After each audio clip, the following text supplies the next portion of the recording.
Hello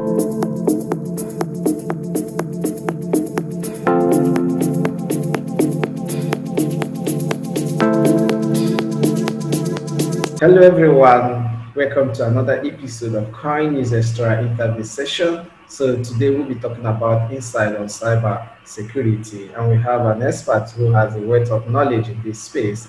We have Mark Paterson. Mark Paterson is Executive Chairman at Encipher Security. Thank you, Mark, for joining us today on CoinNewsExtra. Thank you very much for having me. It's a pleasure to be here. It's our pleasure too. So you have a wealth of knowledge in this field, and you see the topic we are talking about, most especially during this pandemic, that mostly everything is moving online. People doing businesses, interactions online. Even this interview is done online. So there are kind of a lot of issues when it comes to cybersecurity. So we'll be taking a deep dive to know more about it. But before that, let's just get a brief about you, Mark. Okay. Well, as you can tell by the color of my hair, I'm a little bit older than you are, so I've been around a while. My career is mainly been in information technology, or IT as we call it. I've probably been doing that for over 40 years now, and I've had a number of jobs, but most of the time was spent running my own company in partnership with 3 others. We formed a business and provided software and services to the banking and finance sector here in Australia and New Zealand. I did that for 30 odd years, and recently retired from full-time work, and I'm now semi-retired, but I have a number of roles. I spend a lot of time advising and mentoring startups and new businesses and people with modest means who've got a great idea but are looking for a way to promote and market their business and widen their audience. So I spend quite a bit of time doing that. I have 2 main roles at the moment. I'm the CEO of a company called Block Leaders, which is a business that's focused on PR and promotion and awareness for blockchain and digital ledger technologies, distributed ledger technologies and cryptocurrencies, which is very interesting. And that keeps me up to speed with all of the activities in that area. And my other role is executive chairman of a company called Encipher, which is an Australian business that's focused on proactive cyber security. So I wear 2 different hats, but neither of them full-time at the moment. Interesting to know you've been in this space, you know what is going on. So with mostly everything going digital and online, what are some cyber security risks associated with this transition? Okay, well, from my observations, the biggest problem to me at the moment seems to be poor security at the endpoint. Given that we're now in the middle of or experiencing this global pandemic, and in our country, in Australia, a lot of people are now working from home rather than going to offices in cities as we used to do beforehand. So we now got networks that are now functioning very much over the internet. So in the past, where you would often go to your office and work inside a company, inside a building, in a corporate secure environment where there were people who specialized in managing that network has now become widely distributed, with the internet being the underlying transport layer. And so now we're reliant on individuals at each endpoint spread all over the place in their houses, in their homes, in different cities in some cases. And we're relying on them all doing the right thing and keeping their technology secure and keeping the bad guys out. That has an enormous potential problem, and we're seeing an incredible rise in the number of breaches of security, because it's very difficult to manage a network where it's extremely distributed. So one of the benefits of, if you could say there is a benefit from the pandemic, is that we've had a very rapid shift to the digital online model, and a lot of companies have had to quickly embrace doing business online, whereas they may not have been planning to do it so quickly beforehand, which is great. I mean, that means everyone has now rapidly moved towards the digital and online model. But the downside is that we've now got distributed networks running over the internet, which are not necessarily as secure as they were beforehand. So we have a number of potential breaches and problems. So we need to work hard, and we need to pay regular and close attention to keeping our technology secure, keeping it up to date, keeping it patched, keeping all of the things that we need to do to keep the network secure. Thank you very much, Mark. We've seen how things are going, everything, some people call it the new normal, and everything is going digital. So, do you think blockchain and AI can play a role in cybersecurity?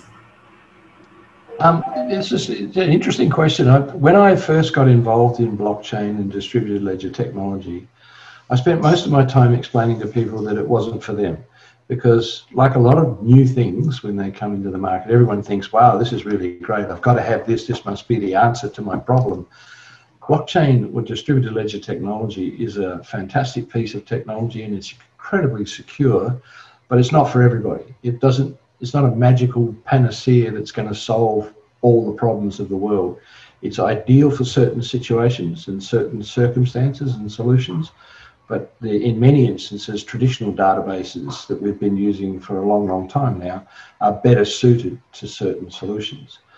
AI, on the other hand, could most certainly play a role in cybersecurity, because machines learn much faster than we do. I mean, we're very good. Humans are very adaptive, and we learn very quickly.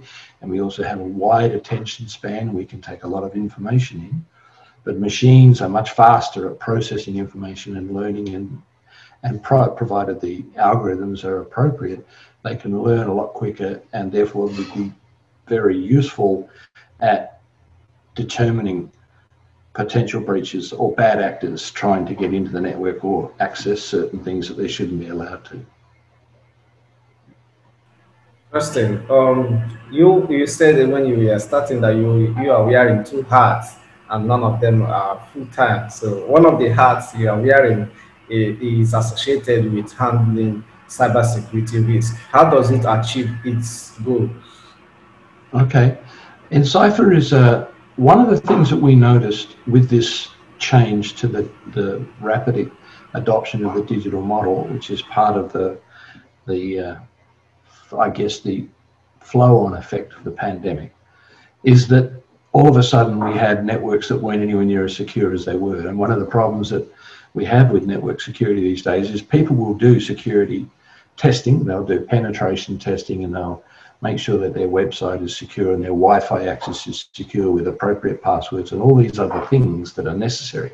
But then they just put it to the side and move on and live life as they normally would, without considering that they need to do it again. You need to regularly check your security. You need to make sure that you're patching your technology and you're keeping your firmware and all of the operating systems and pieces of the puzzle. You've got to keep them up to date. And when you've done that, it's like there's a famous saying in Australia, which won't necessarily make a lot of sense to all of your viewers, but there's this saying that when you're painting the Sydney Harbour Bridge, which is one of the biggest bridges in the world, by the time you get to the other end, you've got to start again. Because it takes that long to do it, you've got to go back and start the process again. Well, it's the same with cybersecurity.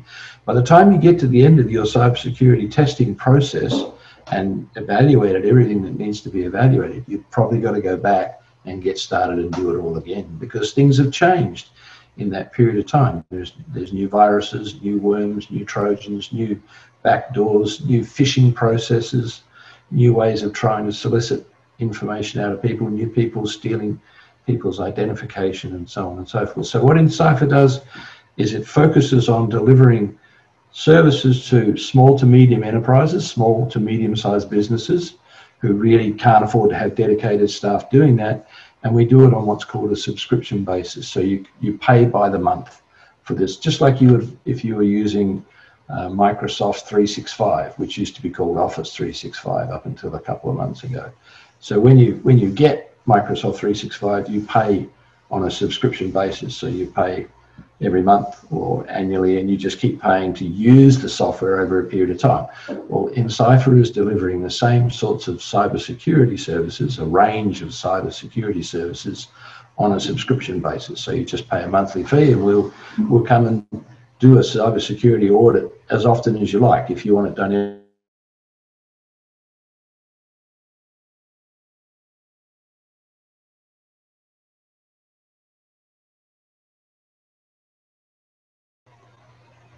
that's the end of the story.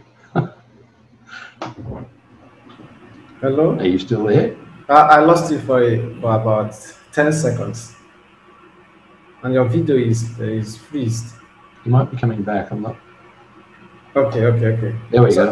okay, There we no go. problem. Thank you very much. Before we draw the curtain on today's episode of Coin News Extra interview session, what's your closing remark? You have a wealth of experience and knowledge in this field. What's your closing remark? My closing remarks, this is just based on years and years of experience, is basically pay attention to the detail, people. All right, don't assume that your device is going to be secure without keeping it up to date. If you've got an Apple iPhone, keep the iOS up to date. If you've got a smartphone that runs Android, do the same thing there.